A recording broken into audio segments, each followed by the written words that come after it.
Hello dear students, जेडबलई mains 2026 जनवरी attempt 21 जनवरी को जो paper हुआ था शिफ्ट 2 में, उसके कुछ क्वेश्चंस का सॉल्यूशन मैं आपके सामने बताने जा रहा हूं। चलिए स्टार्ट करते हैं। क्वेश्चन है, find correct order of rate of reaction of CH3Br with given nucleophiles. Now nucleophile की रिएक्शन करानी है CH3Br के साथ में मिथाइल ब्रोमाइड। मिथाइल ब्रोमाइड में कार्बन के ऊपर पार्शियल प्लस होगा और ब्रोमीन के ऊपर पार्शियल माइनस होगा। ये न्यूक्लियोफाइल अपना इलेक्ट्रॉन पेयर देगा इस कार्बन को, तो यहां से ये ब्रोमीन निकल जाएगा। तो प्रोडक्ट जो हमारे पास में बनेगा वो सब्स्टिट्यूटेड प्रोडक्ट बनेगा, यानी Br माइनस का सब्स्टिट्यूशन होकर और वहां पर एक नया न्यूक्लियोफाइल जुड़ेगा। अब अगर ये न्यूक्लियोफाइल आपको ये अलग अलग न्यूक्लियोफाइल दे रखे हों, तो ऐसा कौन सा न्यूक्लियोफाइल है जो यहां से इस ब्रोमीन को सबसे इजीली, सबसे फास्ट वहां से सब्स्टिट्यूट करेगा? तो डेफिनेटली सी बात है, न्यूक्लियोफाइल अपना इलेक्ट्रॉन पेयर दे रहा है तब जाके ब्रोमीन निकल रहा है। अगर ये न्यूक्लियोफाइल आसानी से इलेक्ट्रॉन पेयर दे दे तो ये ब्रोमीन भी आसानी से निकल जाएगा और रिएक्शन की स्पीड भी फास्ट होगी। तो हमें यह देखना है कि इन न्यूक्लियोफाइल में से ऐसा कौन सा न्यूक्लियोफाइल है जिसकी इलेक्ट्रॉन डोनेटिंग टेंडेंसी सबसे ज्यादा होती है। तो आइए देखते हैं। देखिए, फर्स्ट न्यूक्लियोफाइल जो है वो है OH माइनस, हाइड्रोक्साइड आयन। और हाइड्रोक्साइड आयन के अंदर जो माइनस चार्ज है वो उसकी पोजीशन पर लोकेलाइज्ड है, वो रेजोनेंस में पार्टिसिपेट नहीं कर रहा है क्योंकि इसकी माइनस चार्ज डोनेटिंग टेंडेंसी ज्यादा होगी। क्यों ज्यादा होगी? क्योंकि इसका माइनस चार्ज इसकी पोजीशन पर लोकेलाइज्ड है। लेकिन अगर मैं बात करूं फिनोक्साइड आयन की, तो फिनोक्साइड आयन के अंदर आपका जो माइनस चार्ज है, ये माइनस चार्ज डीलोकेलाइज हो जाता है।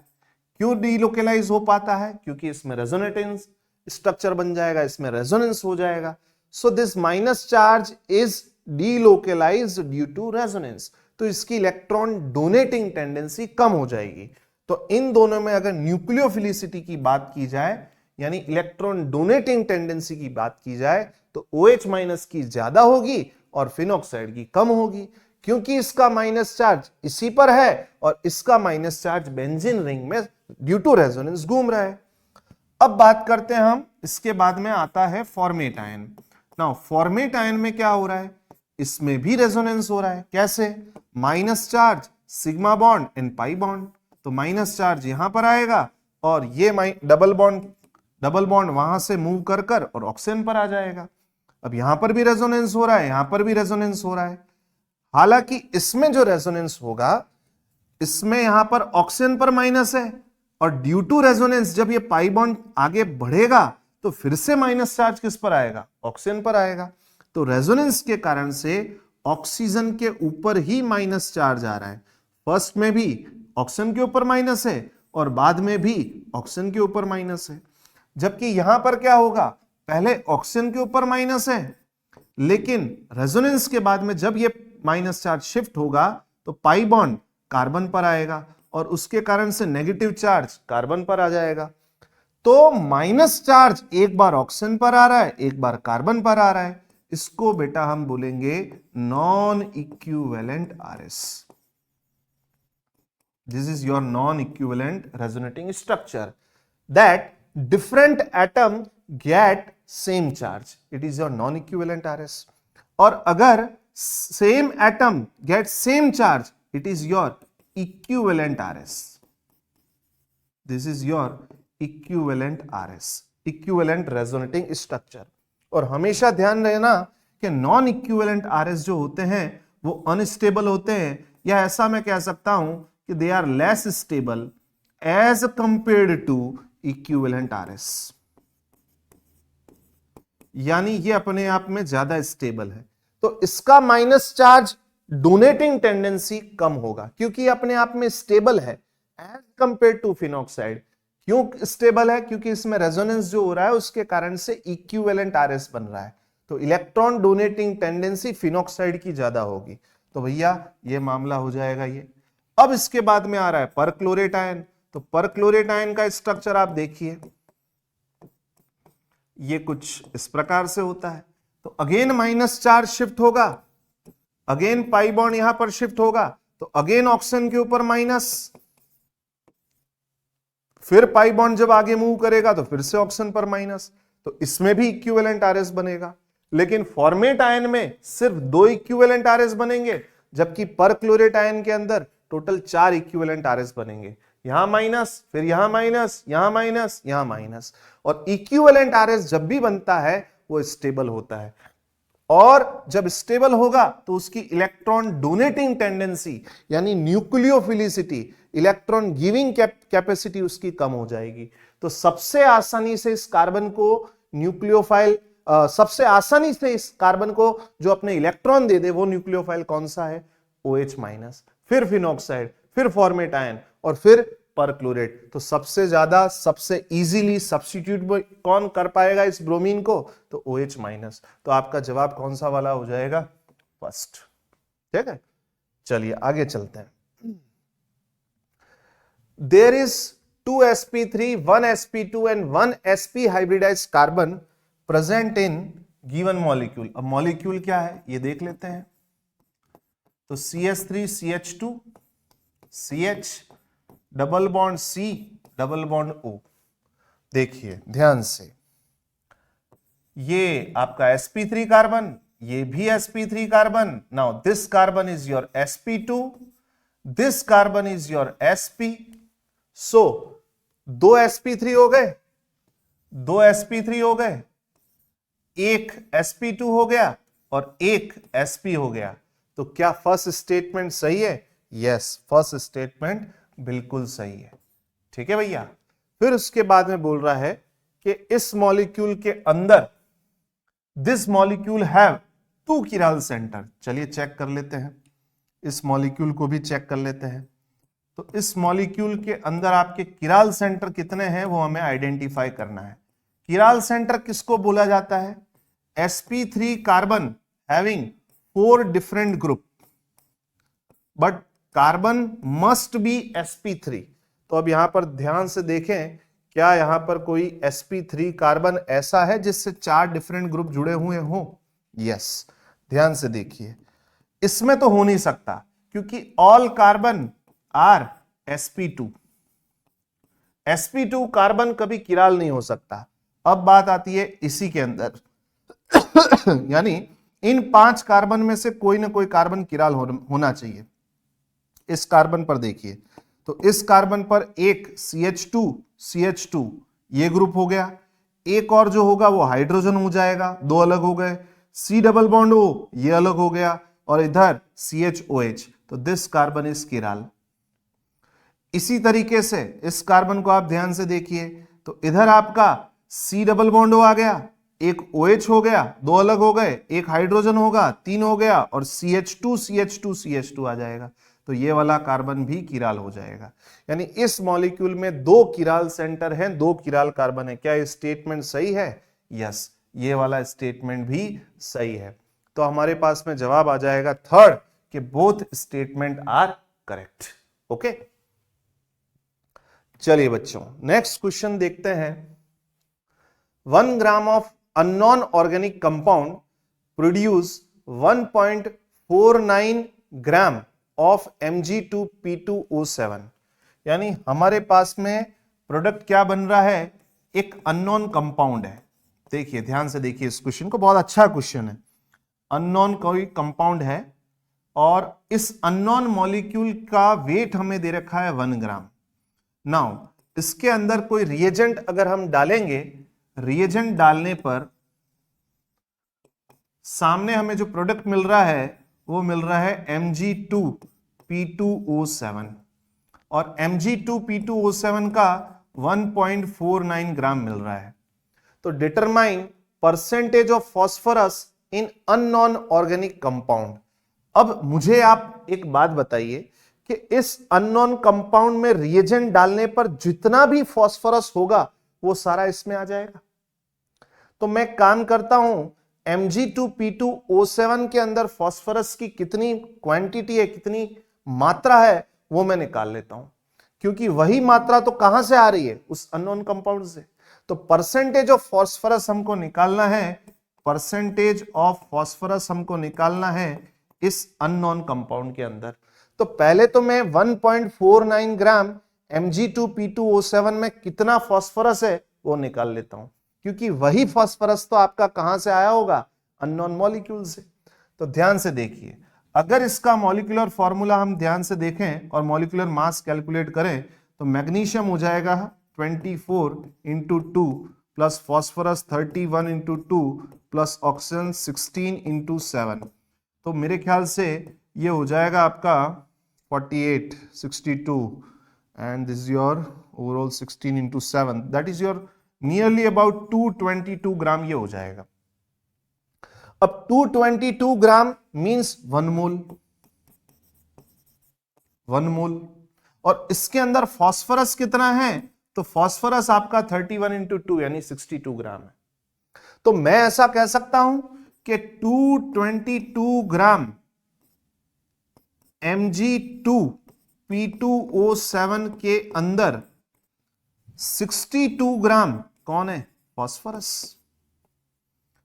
अगर इसका 1 मोल होता है तो 222 ग्राम होता है, 222 ग्राम के अंदर 62 ग्राम फास्फोरस है। तो 1 ग्राम Mg2P2O7 में फास्फोरस कितना होगा, 62 divided by 222 gram phosphorus.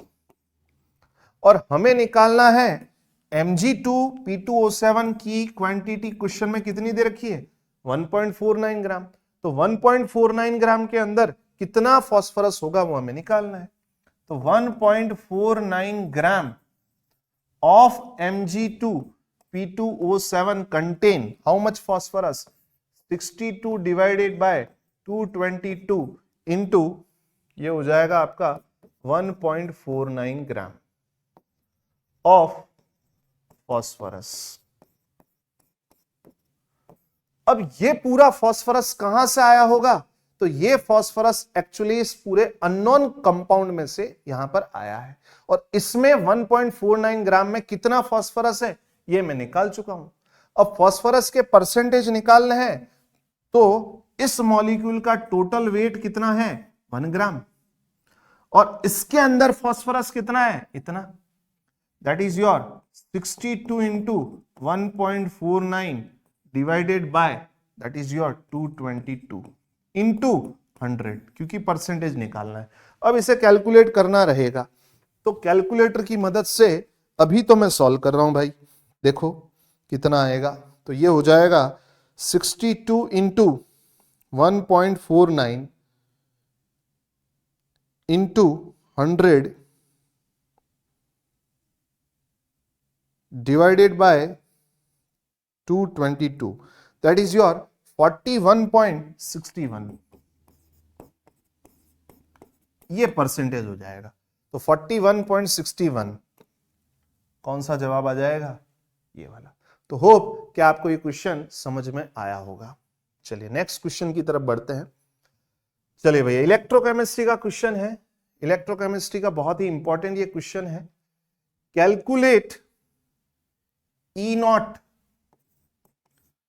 Not Cl minus AgCl Ag, यानी स्टैंडर्ड रिडक्शन पोटेंशियल हमको यहां पर कैलकुलेट करना है ना। ये स्टैंडर्ड रिडक्शन पोटेंशियल कैसे कैलकुलेट करेंगे, तो सबसे पहले तो हम, अच्छा KSP का वैल्यू दे रखा है AgCl के 10⁻⁻10, और E not Ag plus Ag का वैल्यू दे रखा है दैट इज 0.79 वोल्ट। तो सबसे पहले तो इन सेल्स की रिएक्शन में लिख लेता हूं, क्योंकि यहां पर KSP दे रखा है AgCl का, तो KSP कैसे आ सकता है, इसके लिए आप रिएक्शन देखिए। ये रिएक्शन को मैं कुछ इस तरीके से लिख सकता हूं, Ag solid gives you Ag plus electron. तो ये तो हो गया आपका ऑक्सीडेशन, ये ऑक्सीडेशन हो गया, और जो ऑक्सीडेशन होगा उस इलेक्ट्रोड को हम नाम दे देंगे एनोड, ठीक है। अब उसके बाद में आता है कैथोड, तो कैथोड पर होगा रिडक्शन। अब AgCl की जो रिएक्शन बुक में दे रखी है उसके अकॉर्डिंग AgCl, यही एक इलेक्ट्रॉन जो ऊपर से दूर हुआ है, यही एक इलेक्ट्रॉन AgCl एक्सेप्ट करेगा, तो Ag प्लस जो होगा वो इलेक्ट्रॉन एक्सेप्ट करके और बना देगा Ag प्लस, यहां पर मिल जाएगा अपन को Cl माइनस। अगर मैं इन दोनों रिएक्शन को यहां पर जोड़ दूं,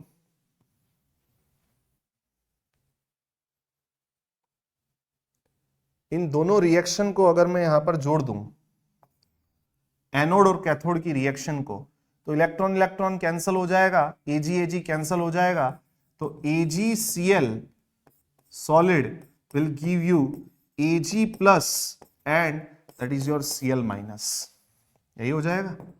तो KSP आ जाएगा हमारे पास में, KSP that is your solubility product, it can be written as Ag plus and Cl minus, which is also equals to equilibrium constant of this reaction, क्योंकि KSP तभी लिखा जाता है जब रिएक्शन में इक्विलिब्रियम आए। अब इधर ध्यान दीजिए, नर्स इक्वेशन जो है वो है E cell equals to E not cell minus 0.0591 by n log base 10 Q। जब रिएक्शन में इक्विलिब्रियम आ जाएगा तो that log Q is equals to your Kc, that is equilibrium constant, and the value of E cell will be your 0। E cell का value कितना हो जाएगा? 0। तो हमारे पास में फॉर्मूला जो बन जाएगा, हमारे पास में फॉर्मूला जो बन जाएगा वो बन जाएगा, क्योंकि वो वैल्यू 0 हो गया, तो E not cell equals to 0.0591 by n log K, क्योंकि ये Kc के बराबर होगा, और Kc यहां पर किसके बराबर है? KSP के बराबर। तो E नॉट सेल अगर निकालना है तो 0.0591 divided by electron transfer, electron transfer का वैल्यू 1 हो गया, into log base 10 K, K is equals to KSP for this reaction and KSP is given 10 raised to the power minus 10। तो ये 10 raised to the power minus 10 हो जाएगा, log 10 raised to the power minus 10 is your minus 10, आगे आ जाएगा, multiply हो जाएगा, तो हमारे पास में E नॉट सेल आ जाएगा, E not cell equals to 0.0591 into minus 10, that is equals to E naught cell is your minus 0.591 volt। ये मेरे पास में E naught cell आया है। अब क्वेश्चन में मुझे यहां पर मांगा हुआ है E naught for this one, this reaction, so this is your cathode। तो E naught cell को हम लिख सकते हैं, E naught cell can be written as E naught cathode minus E naught anode if SRP is given, standard reduction potential is given, so it is your minus 0.591, that is your E naught cell।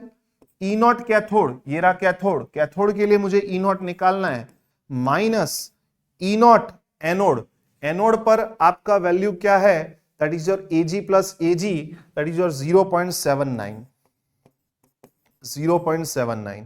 अगर मैं इस 0.79 को उधर ले लूं तो E not cathode मेरे पास में आ जाएगा 0.79 minus 0.591, that is E not cathode जो मेरे पास में आया है दैट इज योर 0.2 वोल्ट, ये 0.2 वोल्ट आ गया, पर क्वेश्चन में यहां पर मिली वोल्ट में मांगा हुआ है, ये मिली वोल्ट में मांगा हुआ है, वोल्ट के आगे मिली लगाना है, तो मिली का जो वैल्यू होता है 1 milli is equals to your 10 raise to the power minus 3। तो जो प्रीफिक्स लेके आना है उसको आप डिवाइड कर दो, तो 0 point divided by 10 raise to the power minus 3, तो ये हो जाएगा E not cathode that is your 0.2 into 10 raise to the power 3 which is equals to your 200। ये E नॉट 200 मिली वोल्ट आ जाएगा, this is your 200 millivolt. तो जवाब हो जाएगा आपका सेकेंड। ठीक है बच्चों, तो इलेक्ट्रोकेमिस्ट्री का बड़ा शानदार क्वेश्चन ये। आगे चलते हैं। In following 4 molecules, one is optically active, एक ऑप्टिकली एक्टिव है, then find the percentage of carbon in chiral compound. अब इनमें से हमें ये तो देखना पड़ेगा कि ऑप्टिकली एक्टिव कौन सा है। तो 1 क्लोरोब्यूटेन, और 1 क्लोरोब्यूटेन आपका बेटा ये होता है, तो ये तो ऑप्टिकली एक्टिव नहीं होता। 2 क्लोरोप्रोपेन, 2 क्लोरोप्रोपेन ये भी होगा, इसमें भी किराल कार्बन नहीं है, ये भी ऑप्टिकली एक्टिव नहीं है। 2 क्लोरोब्यूटेन,